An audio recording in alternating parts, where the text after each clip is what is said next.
Hello, and welcome to the Great Lakes Neurotechnologies webinar series. My name is Holly, and I will be your moderator for this session. Today's webinar is Developing Student Design Projects. If you have any questions during the session, please type them in the question box on your screen. I will compile the questions and ask them to the presenter at the end of the presentation. With that, I'd like to introduce Ms. Maureen Phillips, Biomedical Product Solutions Manager, who will be presenting today.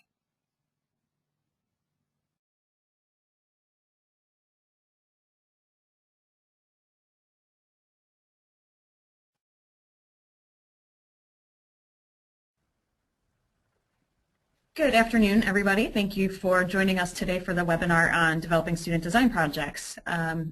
Today I'm going to be going over a couple different points about design projects, including the process for going through a design project, success criteria that should be rated along the way, advantages and any potential disadvantages of integrating available instrumentation. I'm going to talk about some actual examples of student design projects. And finally, I'm going to talk about the benefits and potential for corporate sponsorship and assistance with design projects. So before I go into some details here, I just wanted to let you know that here at our company, Great Lakes Neurotechnologies, we have several people who have majored in biomedical engineering and other types of engineering and physiology-oriented disciplines. And so in order to gather information for this, I spoke with them to learn about their experience with design projects and any comments that they had to make, the process that they went through in order to do that, and then also took some details from my own experiences. So to give you a little bit of background, this is coming from students who have actually been involved in this, as well as people who have taught student design project classes, and I've integrated all of that together, and hopefully this information will be really useful for you and provide some good insight as to how you might be able to implement some of these components into what you're doing. So the first thing to talk about is the process of a student design project and the steps that a student would go through initially while analyzing the situation. So the first is to introduce an idea and analyze that idea. So just coming up with what is going to be the basis of this project. And after coming up with that idea, the very first thing that you want to do is to make sure that it's a novel and a unique idea, a unique solution to a problem. So you might want to have students go through and search the commercial market to see if there is something similar to this solution already available. And also doing a patent search is a really good way of determining whether or not this is something that has already been addressed. Moving into searching the commercial market, you would also want students to go through and perform a market analysis. And that can include, is there a current need for something like this? What is the gap that's filled by this type of solution? And in certain situations, depending on the type of project, it could be, how could this help people? And in the area of biomedical engineering, as an example, a lot of design projects are geared towards some type of patient care or improvement on some type of patient care model. So that directly relates to how can this help people, and is this really going to be a useful solution for patients or people in the field or in the market? So the next steps are brainstorming and development of this solution. So finalizing the objectives is the first thing, and that would include what are the outcome measures of this project? What are we saying are going to be objectives for success in this project, and what is it that we ultimately want to develop? The next would be determining correct performance measures. And by this, that means maybe looking at the steps along the way to see, incrementally, what do we need to accomplish during this process, and then also what are the measures that we are going to compare our steps to in order to make sure that the performance is up to the standard it needs to be. So is this, have we completed everything that we need to at this point? And then that could also include looking at success criteria as well. So have we been successful at each step along the way so that we can continue? If there are areas where things have not gone as planned, or if there are areas where portions of the project may be lacking, that would be the time to readdress things, maybe going back and the objectives need to be reevaluated. It could be several different things, but measuring and determining the correct performance measures is important to optimize or increase the level or the potential for success at the end of the project. So then the next part would be looking at multiple solutions in order to fix or address the objectives. And when you look at multiple solutions, the students would then want to perform a type of analysis across each one of those solutions. That could include a risk analysis, looking at the costs and seeing whether or not that is actually something that's feasible for the market that is being addressed.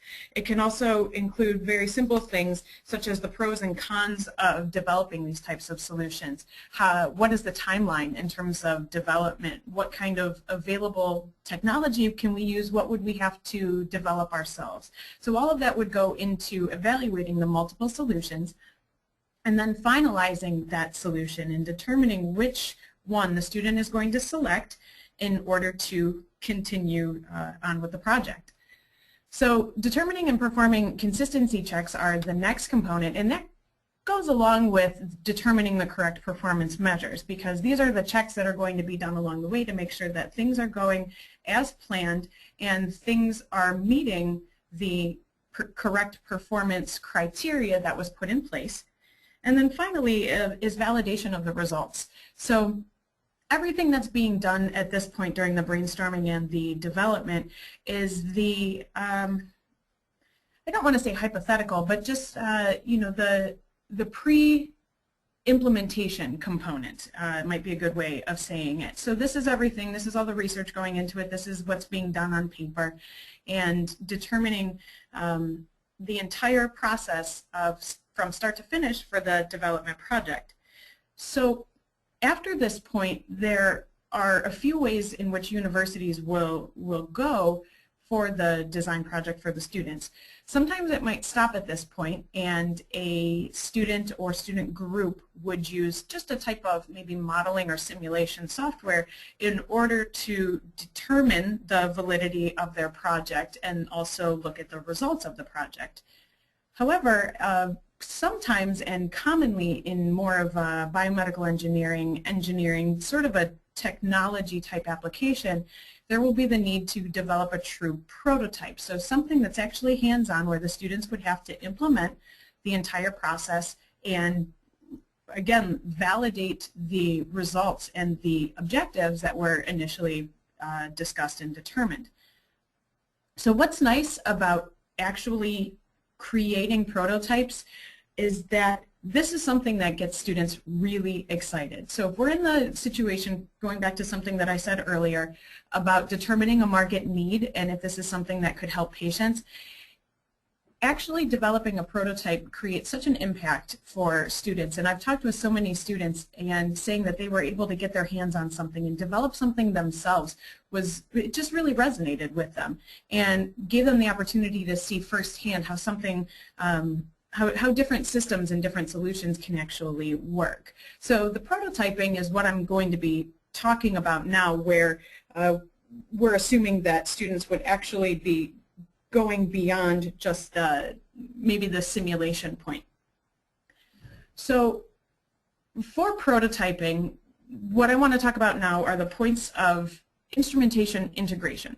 So a student design project can range from algorithm development for detection of abnormal EEG signals to telemedicine applications for home monitoring.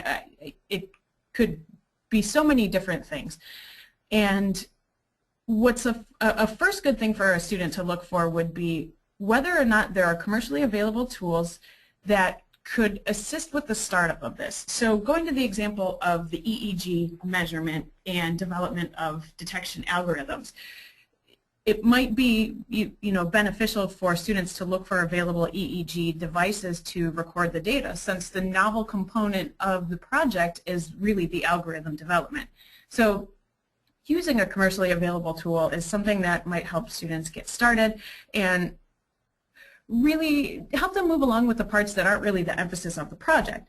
And so that goes into what can be utilized versus developed. And it's something where it could be evaluated whether or not it would be useful for students to develop their own EEG amplifier, or just use one that's already available and then work on the other components of the project.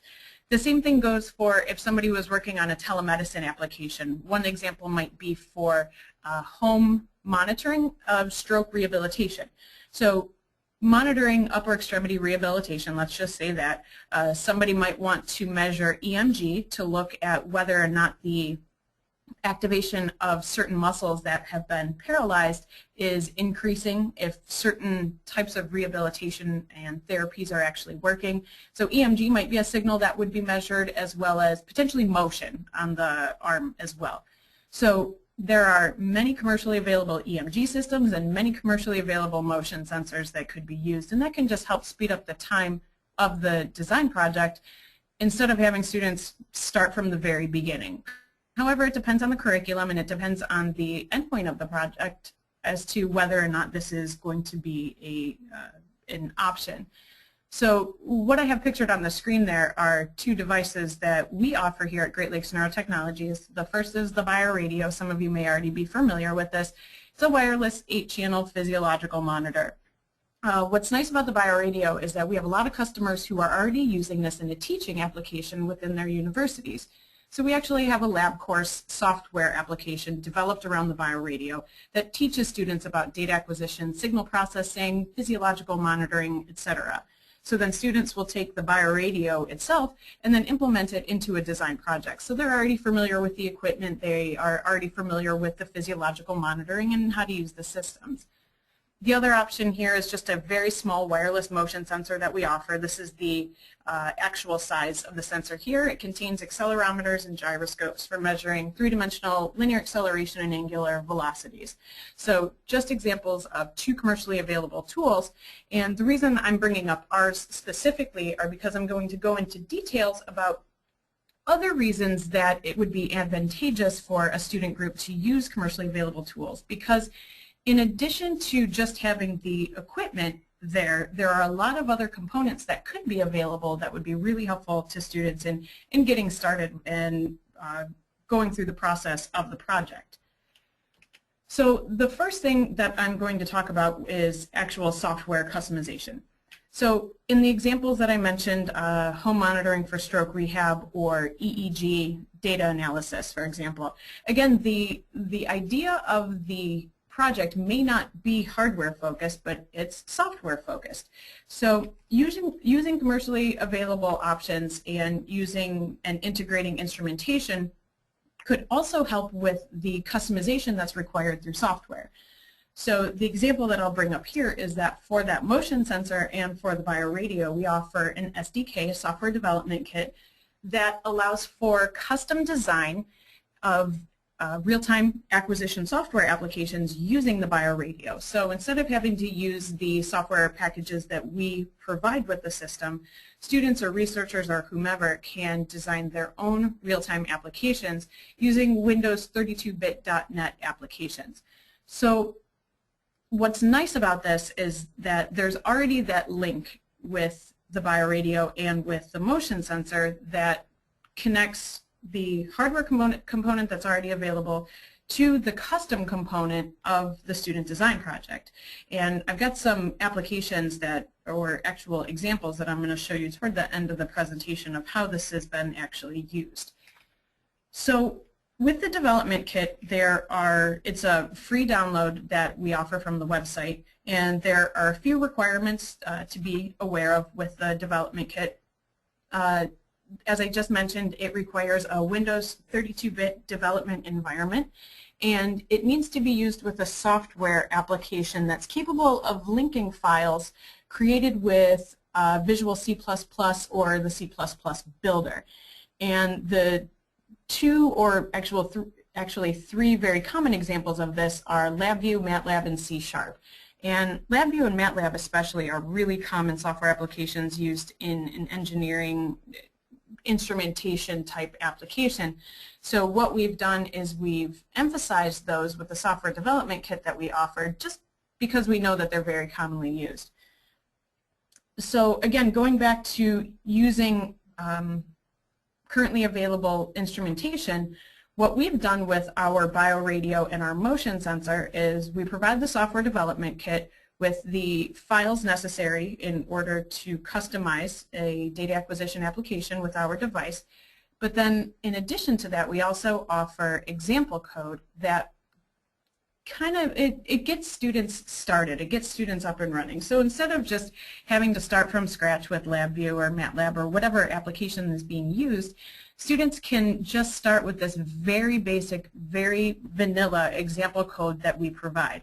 And so this is this is the LabVIEW example that we offer, and like I said, it's very basic. It's not really doing too much of the work for the students. The customization part and the actual outcome measures of the student design project are much more involved than this. This is just an application that allows the students or the user to collect 2 data channels from the BioRadio, and there's several things that can be customized within this the window that we offer here, or the sample code. One of them is the data collection interval. You can start and stop acquisition with the BioRadio. You can change the configuration file with the BioRadio if the actual channels on the device are configured to record different signals. So again, just a very standard data acquisition interface that we provide. So then this is the actual wiring diagram behind that LabVIEW user interface, the graphical user interface. And so this is where the DLLs that are provided have been dropped in for the BioRadio start, stop, and read. And then this is also where the customization can be implemented. So if a student wanted to record more than 2 channels, that would need to be integrated into the wiring diagram here. So as I mentioned, it's just a starting point, and then we provide students with the option to, this is all open source, so students would be able to customize this for their application.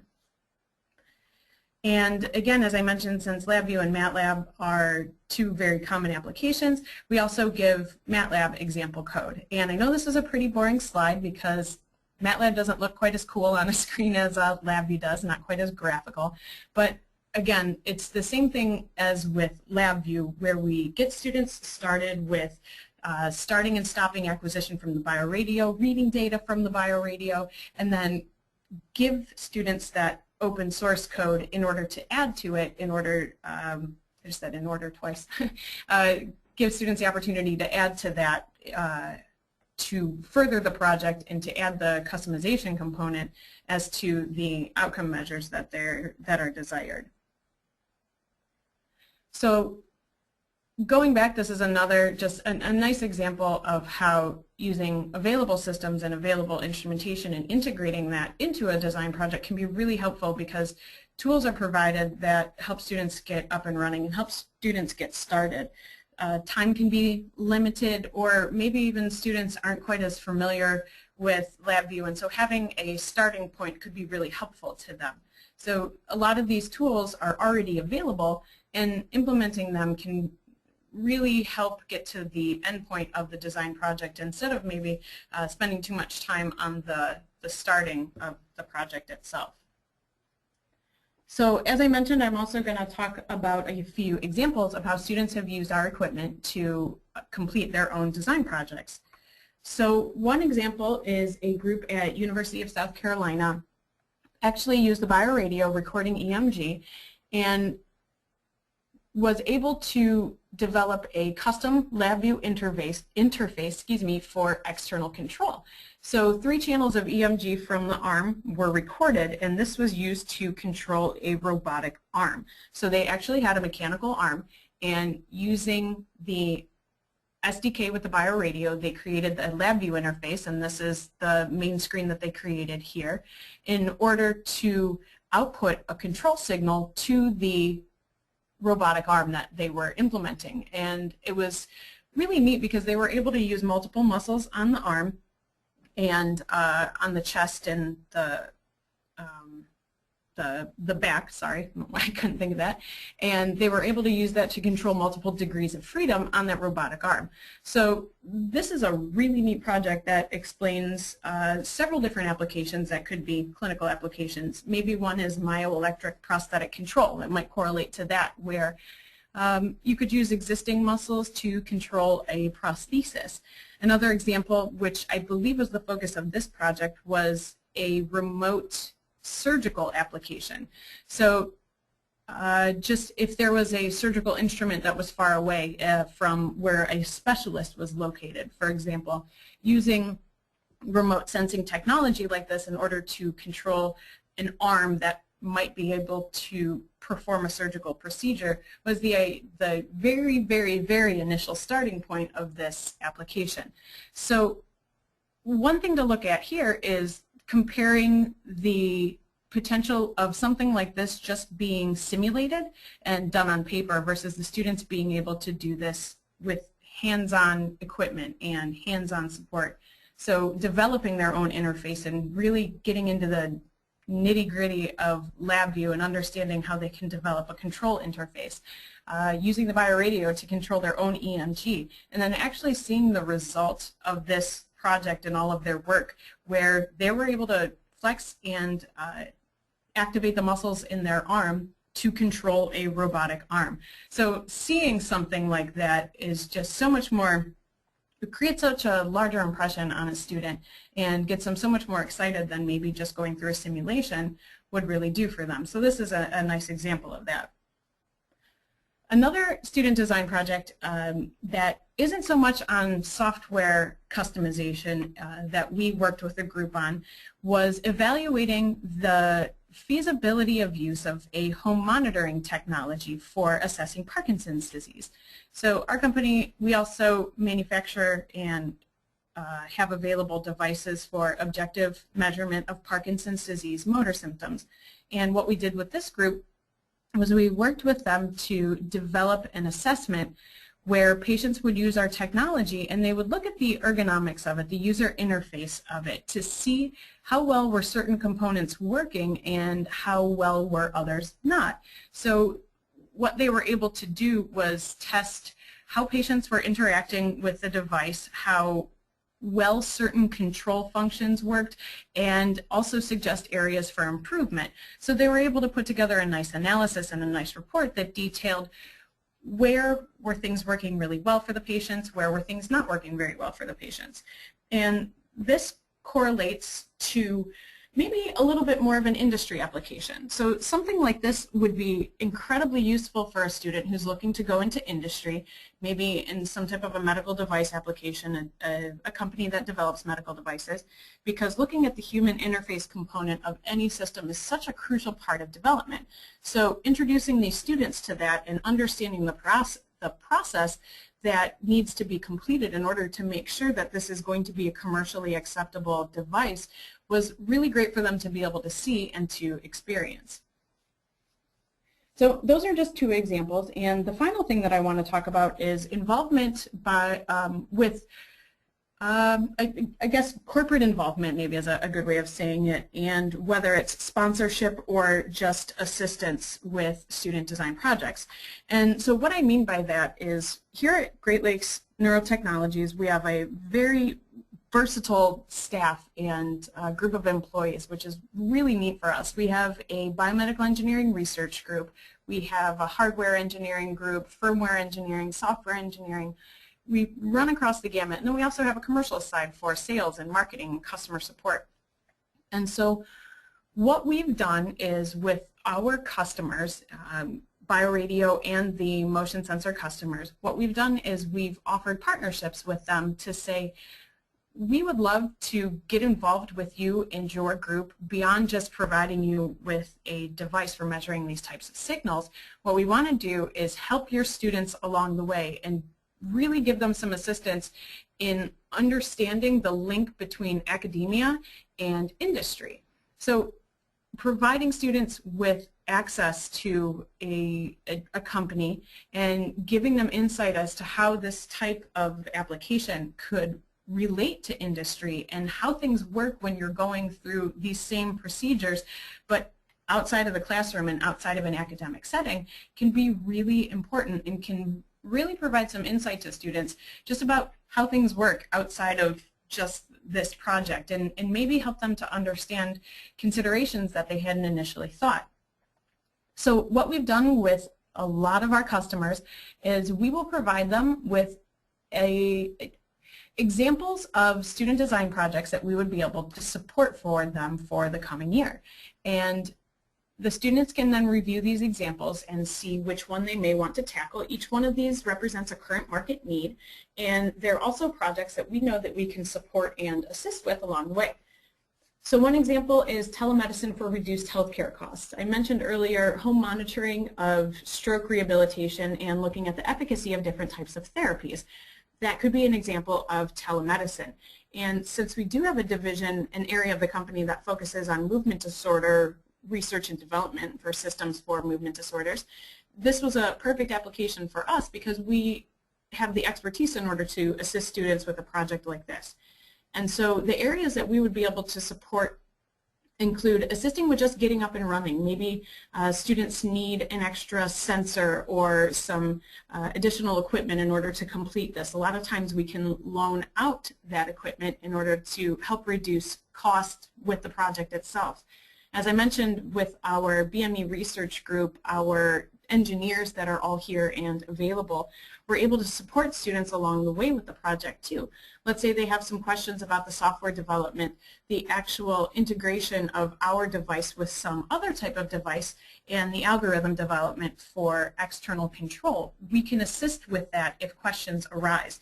And that's not to say that we're going to give away all the answers. We understand the importance of not doing that, but just providing a resource to students and groups in order to, as I mentioned before, give some exposure to industry and help them to understand considerations that they wouldn't have initially thought of for the project can just be a real eye-opener and give students experience that they may not have had just working within the classroom. And so, as I mentioned, we've done this with several universities, and it's been really exciting for us because we're passionate about students moving beyond, let me say that again. We're passionate about students actually being really interested in what they're studying. If it's biomedical engineering, if it's physiology, if it's psychophysiology, we want students to be excited about it, and we want them to understand how they're understand that what they're learning can be applied in real-world clinical applications. So by us being involved in that, we hope that we're helping that process and helping students to really understand how what they're learning can be implemented into real-world scenarios and real-world applications. So that's something that we really enjoy doing, and since I'm really not a software or hardware engineer, I love passing on the responsibility to the other people here at the company. But we really enjoy being involved with universities and working closely with them, even beyond just an initial sale of a device, because we just think it's so important. So with that, I'd like to open up the floor to any questions that people may have. And as a reminder, if you have any questions, please type them in the question box on your screen. So our first question is, what universities have you worked with on design projects? And in addition to providing ideas, are there any other ways you can be involved? Oh, definitely. So universities we've worked with, I mentioned the University of South Carolina. We're located in Cleveland, so we've worked with Case Western Reserve University. They're a big one. Sorry, I'm trying to think. Wake Forest College out in Illinois. There's University of South Carolina. We have several customers up in Canada that we've worked with, Carleton University, University of Toronto. They are pretty wide-ranging, but there are lots of universities that we've done this type of work with. And definitely we can offer support in other areas outside of just offering up the initial ideas of current market needs. As I mentioned, we can help along the way with questions that may arise about software development, algorithm development. We have, like I said, made additional sensors or devices available if it's something that the university doesn't have access to initially, and just maybe provide overall support and insight on going through the design process. And again, I'm sure I mentioned this a couple times, but just helping students understand the corporate side of designing some type of solution like this. And if this was in a real-world application where it was going to be used with patients, what are the types of things that students would need to understand and consider and solve along the way? Our next question is, would you support projects in other disciplines, such as physiology or psychology? Yes, we would definitely do that. While we have a strong background here at Great Lakes in the area of biomedical engineering goes along with a lot of other areas of discipline. Physiology is one of them. So our biomedical engineers have had lots of experience in brain-computer interface applications, so they are very familiar with EEG measurement, for example, EMG measurement for therapy, and motion analysis, for example. So we definitely have a lot of knowledge in addition to just an engineering component, and we'd be happy to support and assist with projects in other areas without a problem. And it looks like those are all the questions we have time for. If we weren't able to get to your question, we'll have a representative contact you directly. Thank you for joining us today. Thanks, everyone, and have a really nice rest of the day.